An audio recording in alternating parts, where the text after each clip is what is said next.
Friends, welcome back another एक new video के साथ। और आज के वीडियो में हम बीसीसीआई को एक्सप्लोर करने वाले हैं। पहले आपको तो पता ही होगा कि आईपीएल की जो एक ट्रॉफी है उसका विनिंग अमाउंट होता है वो लगभग 12 से 13 करोड़ होता है। बट आईपीएल के जो टीम ऑनर होते हैं उतनी मनी तो सिर्फ एक प्लेयर को खरीदने में लगा देते हैं।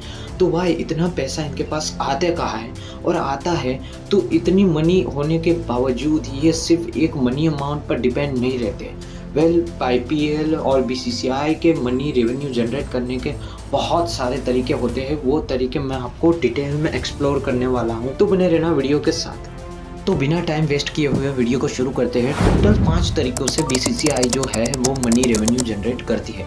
तो पहले तरीके से शुरू करते हैं कि पहला तरीका क्या है। पहला तरीका होता है मीडिया राइट्स। मीडिया राइट्स यानी कि बीसीसीआई जो मैच जो है वो शुरू करती है, वो मैच जो है अपने ओटीटी प्लेटफॉर्म यानी कि जियो सिनेमा, हॉटस्टार और भी बहुत सारे चैनल है उन पर दिखाने का अधिकार बेचती है।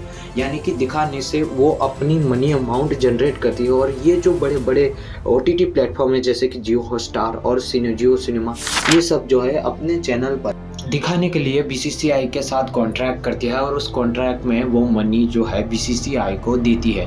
फॉर एग्जांपल 1 साल के लिए बीसीसीआई को ओटीटी प्लेटफॉर्म यानी कि मीडिया राइट्स के हिसाब से 10,000 करोड़ मिले हैं। तो वो जो पैसे मिलते हैं वो सभी टीमों में, आईपीएल की जो भी टीम ऑनर है उनमें और बीसीसीआई में बराबर में बढ़ जाते हैं। शुरू करते हैं कि कैसे कैसे बढ़ते हैं। देखो 100% जो मनी अमाउंट होती है यानी कि 10,000 करोड़ में से 50% जो होता है वो इन टीम ओनर को, यानी कि 10 टीम होती है, उन 10 के 10 मालिकों को बराबर में बांट दी जाती है। ऐसे करके उनकी रेवेन्यू जनरेट होती है। और बाकी 50% में से 45% जो मनी अमाउंट होता है वो बीसीसीआई रखती है। और इसी मनी अमाउंट के ऊपर पूरा टीम इंडिया का खर्च, सभी प्लेयर्स की सैलरी, खर्च मतलब स्टेडियम मैनेजमेंट, ये सारी सब कुछ चीज़ें जो आती है वो बीसीसीआई देखता है। बट वो जो देखती है वो सिर्फ इन 45% मनी अमाउंट के बेस पर होती है। और बाकी बचे जो 5% मनी अमाउंट होते हैं वो अदर खर्चे के लिए रखा जाता है। अब बात करते हैं किस प्लेयर को किस किस तरह से सैलरी मिलती है। बीसीसीआई के हिसाब से कुल 4 तरह की कैटेगरीज होती है प्लेयर की। सबसे टॉप पर जो होते हैं A+ कैटेगरी के प्लेयर होते हैं, उनको ज़्यादा सैलरी मिलती है। फिर आती है A कैटेगरी के प्लेयर्स जिनको इनसे थोड़ी कम सैलरी मिलती है। उसके बाद जो आते हैं प्लेयर हैं वो बी क्लास के जो कैटेगरी के प्लेयर होते हैं इनको इनसे भी कम सैलरी मिलती है। और आखिर में जो कैटेगरी के प्लेयर आते हैं उनको हम सी कैटेगरी के प्लेयर बोलते हैं। इनकी जो रेवेन्यू यानी कि मनी सैलरी होती है वो इन तीनों से कम होती है। वे इसमें कौन कौन होता है, मेजरली जो नए प्लेयर आते हैं यंगस्टर, वो होते हैं इन कैटेगरी में। बट आईपीएल में एकदम उल्टा है, क्योंकि देखो आईपीएल में जो भी टीम ओनर जितने पैसे देकर ऑक्शन में प्लेयर खरीदता है वो सारे पैसे जो है वो सिर्फ प्लेयर को मिलते हैं। बट हाल ही में एक नया रूल्स आया है कि जो भी विदेशी प्लेयर है उनको अगर 18 से 17 करोड़ के ऊपर मनी अमाउंट जाता है तो वो सभी अमाउंट बीसीसीआई को चला जाएगा। सिर्फ 18 करोड़ तक ही पैसे जो है वो विदेशी प्लेयर को मिलेंगे। अब बात करते हैं दूसरे पॉइंट की रेवेन्यू जनरेट करने का दूसरा तरीका क्या है।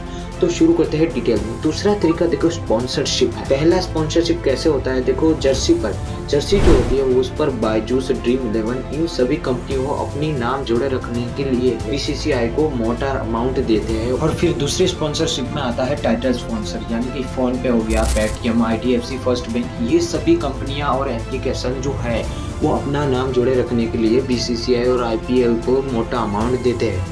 और फिर तीसरा आता है ऑफिशियल पार्टनर। देखो ऑफिशियल पार्टनर क्या होता है कि पूरे साल भर अपना नाम जुड़ा रखने के लिए आईपीएल के साथ जो है पार्टनरशिप करती है। जैसे कि मान लो Vivo IPL 2021, for example Tata IPL 2022, ऐसा करके नाम जोड़े रखने के लिए बीसीसीआई को मोटा अमाउंट देते हैं। तो दूसरा तरीका ये हो गया कि स्पॉन्सरशिप जो है वो इन तरीकों से मनी अमाउंट करते हैं। जैसे कि पहला क्या हो गया, जर्सी स्पॉन्सर, फिर टाइटल स्पॉन्सर और ऑफिशियल स्पॉन्सरशिप। इन 3 तरीकों से बीसीसीआई को मोटा अमाउंट मिलता है। बट उनमें भी 3 तरीकों से डिवाइड होता है मनी अमाउंट। 50% प्लेयर के जो टीम ओनर है उनको बांट दिया जाएगा सभी टीमों में बराबर, और 45% बीसीसीआई बीसीसीआई रखेगी और 5% जो है अदर खर्च के लिए रखा जाएगा। अब बात करते हैं तीसरा पॉइंट कि तीसरा पॉइंट क्या होता है कि जिससे बीसीसीआई और आईपीएल जो है मनी और रेवेन्यू जनरेट कर सकती है। देखो तीसरा तरीका एक सटीक और बेसिक तरीका है। ये जो होता है यानी कि आईपीएल के वक्त ऑडियंस जो है मैच देखने आती है वो टिकट के माध्यम से आती है और ये जो मनी अमाउंट इकट्ठा होता है वो बीसीसीआई इकट्ठा करके 50% जो होता है वो टीम ओनरों में बांट देती है बराबर और फिर 45% जो होते हैं वो बीसीसीआई खुद रखती है और तीसरा 5% अदर खर्चे के लिए सेम कंडीशन अप्लाई होती है। ये तो हो गया तीसरा पॉइंट। अब बात करते हैं चौथे तरीका। चौथा तरीका देखो ऐसा है कि इंटरनेशनल क्रिकेट से जुड़ा हुआ है, यानी कि इंटरनेशनल टेस्ट क्रिकेट जैसे कि आईसीसी की टूर्नामेंट हो गई, इनमें जो इंडियन क्रिकेट के व्यूअर आते हैं, इंडियन ऑडियंस आती है, उसके हिसाब से बीसीसीआई को पेमेंट मिलती है। यानी कि आईसीसी की मैचों में जो भी इंडियन ऑडियंस होती है वो जितनी मैचें देखती है उनके हिसाब से आईसीसी है वो बीसीसीआई को मनी अमाउंट प्रोवाइड करती है।